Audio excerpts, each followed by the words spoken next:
আগের দিনের নানি দাদিরা যখন কুরবানি আসতো তখন কুরবানির মাংসটা ঠিক এভাবে সংরক্ষণ করে রাখতো। যেহেতু আগে কোনো ফ্রিজ ছিল না, তাই ফ্রিজ ছাড়া এভাবে করে গরুর মাংসটা সারা বছর সংরক্ষণ করে খেত। তো এভাবে করে গরুর মাংসটা এখনও আমরা খেয়ে থাকি, যদিও আমাদের ফ্রিজ আছে। তারপরও আমার কাছে এভাবে খেতে ভালো লাগে। আমার কাছে তো এই মাংসটা হাতে নিয়ে খেতে ভীষণ ভালো লাগে। চলুন দেখে নিই রেসিপিটি। প্রথমে এখানে নিয়েছি 2 কেজি পরিমাণ গরুর মাংস, আর মাংসের পিসগুলো একটু বড় সাইজের নিয়েছি। তারপরে দিয়েছি এখানে 2 টেবিল চামচ পরিমাণে আদা রসুন বাটা, তেজপাতা দিয়ে দিচ্ছি, এখানে কালো গোলমরিচ এবং দিয়েছি চিনি কাবাব, লবঙ্গ দিয়েছি, ছোটো এলাচ দিয়েছি, বড় এলাচ দিয়েছি, দারচিনি দিয়েছি, আর দিয়েছি তারা মশলা, স্বাদ মতো দিয়েছি লবণ। 1 কাপ পরিমাণ এখানে পানি দিয়ে দিচ্ছি, আর 1 কাপ পানি দিয়ে সম্পূর্ণ মাংসটা সিদ্ধ হয়ে যাবে। তো মাখিয়ে নেওয়ার পর এখন চুলায় বসিয়ে দেব। আর চুলায় বসিয়ে দেওয়ার পর যখন বলক চলে আসবে তখন ঢাকনাটা তুলে নাড়াচাড়া করে নিতে হবে।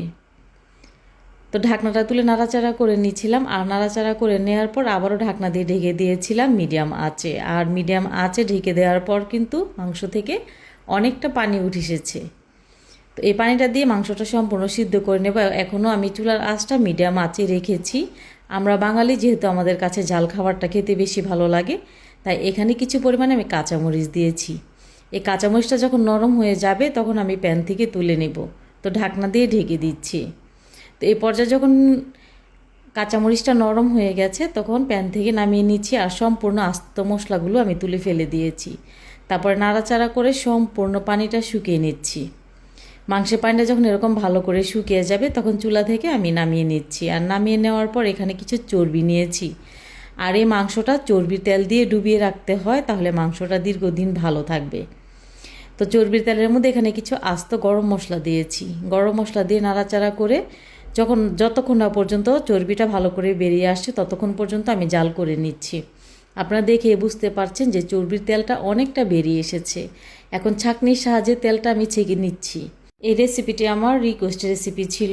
তো আমার বাসুরের মেয়ে আমাকে বলেছিল এই রেসিপিটা দেওয়ার জন্য, তো তাই ওর উদ্দেশ্যে আজকে রেসিপিটা আমি দিয়েছি। আপনাদের কাছে কেমন লেগেছে কমেন্ট করে আমাকে জানাবেন, আর বেশি ভালো লাগলে শেয়ার করার অনুরোধ রইল। আপনি যদি আমার ইউটিউব চ্যানেল থেকে দেখে থাকেন তাহলে সাবস্ক্রাইব করে নেবেন, আর আপনি যদি আমার ফেসবুক পেজ অথবা টিকটক আইডি থেকে দেখে থাকেন তাহলে লাইক ফলো করে সাথে থাকবেন পরবর্তী ভিডিওটি সবার আগে দেখার জন্য। তো এই মাংসটা আমি 3 দিন পর যখন আবার গরম করছিলাম তখন একেবারে লো আঁচে আস্তে আস্তে তারপরে গরম করে নিচ্ছিলাম। এটা বেশি আঁচে আপনারা গরম করতে যাবেন না, তাহলে কিন্তু মাংসটা উপর থেকে শক্ত হয়ে যাবে। আর এই মাংসটা আস্তে আস্তে যদি আপনি গরম করেন তাহলে অনেকটা নরম এবং ভালো থাকবে। আর এই মাংসটা কিন্তু অবশ্যই তেলে ডুবিয়ে রাখতে হবে, তাহলে দীর্ঘদিন সংরক্ষণ করে খেতে পারবেন।